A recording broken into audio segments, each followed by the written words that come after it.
Hello, I'm Tomer Dicturel with Crossfield Strategic Partners. What we're covering today is educational, how buy-sell agreements work, what they're designed to do, and the questions every multi-owner business should be thinking about before something goes wrong. Before we get into the content, I want to read the disclosure on screen.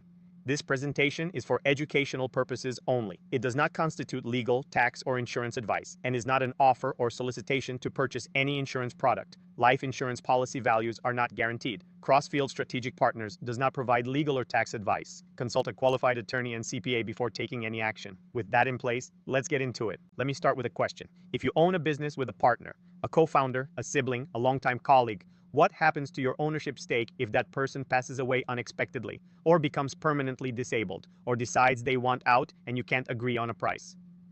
Most business owners haven't thought through the answer. Without a formal plan, any one of these four situations can create serious problems. Family members can inherit an ownership stake in your company, with no operating experience, no interest in the business, and no obligation to sell. You now have a partner you never chose. Without an agreed-upon valuation method, determining what the business is worth when someone exits can become a full legal dispute.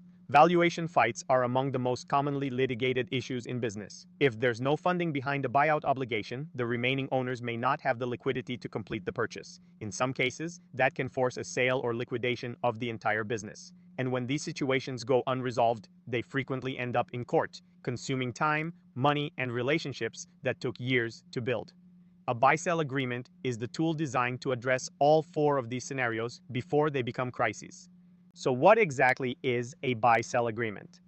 At its core, it's a legally binding contract among business owners. It establishes in advance, before anything happens, the terms under which an owner's interest can be transferred. It answers who can buy, who must sell, at what price, and under what circumstances. The triggering events that activate a buy-sell agreement typically include death, permanent disability, retirement, voluntary departure, involuntary termination, or a significant personal event like divorce. The goal is to create a framework that supports business continuity and establishes clear expectations for everyone involved before any of these events occur, when there's no urgency and no emotion driving the conversation. There are four common structural approaches. A cross-purchase agreement means the remaining owners buy the departing owner's interest directly. Entity redemption means the business entity itself makes the purchase. A hybrid agreement combines both.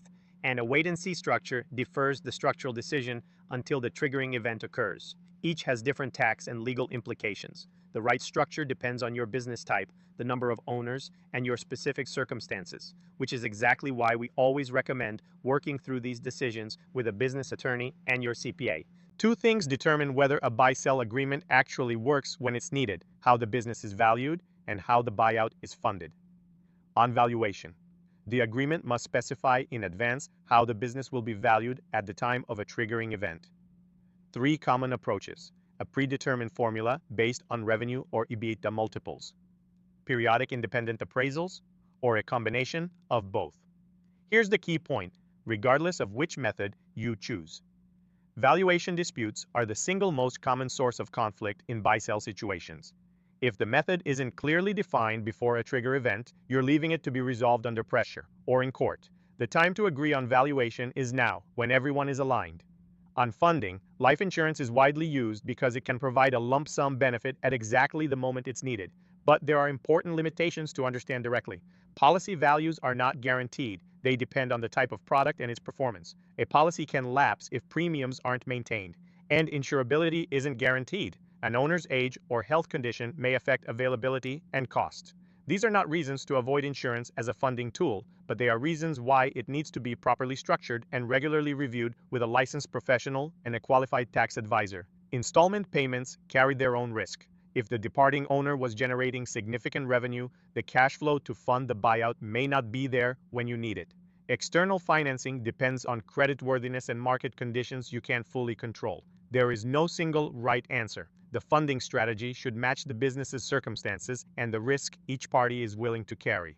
Before implementing any buy-sell agreement, there are three areas where professional guidance is not optional.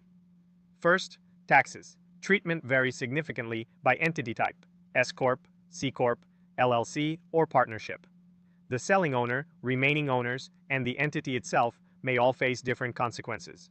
Tax laws in this area are complex and subject to change. Crossfield Strategic Partners does not provide tax advice. You need a qualified CPA in the room before anything is signed.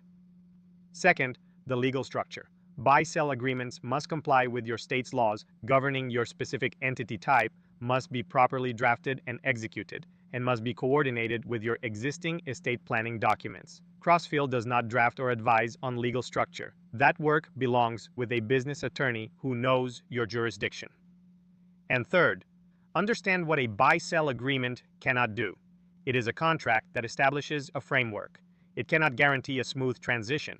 It cannot prevent all disputes. And it is only as effective as the funding behind it. An agreement with no adequate funding mechanism may not be executable when it matters most. These agreements also require ongoing maintenance. A business worth $2 million when the agreement was signed may be worth $10 million today. If the funding hasn't kept pace, the agreement may be functionally inadequate. Annual review at minimum. So where do you go from here? The process starts with an attorney. Business counsel experienced in your state's laws and your entity type. They draft the agreement, advise on structure, and ensure proper execution. At the same time, your CPA needs to be involved. Tax implications must be evaluated before anything is signed, not after. Step 3 is agreeing on a valuation method with all owners. That conversation is far more productive before a triggering event than during one. And step 4 is selecting a funding strategy, which may include life and disability insurance, installment arrangements, financing, or some combination. A licensed insurance professional can help you understand which options may be available based on the owner's individual circumstances. At Crossfield Strategic Partners, our role is to help you understand how life insurance fits, or doesn't fit, into the overall funding picture, and to work alongside your legal and tax advisors. We are not attorneys. We are not tax advisors. We are licensed insurance professionals, and that's the lane we operate in. I want to close by reading the disclosure one more time. This presentation is for informational and educational purposes only.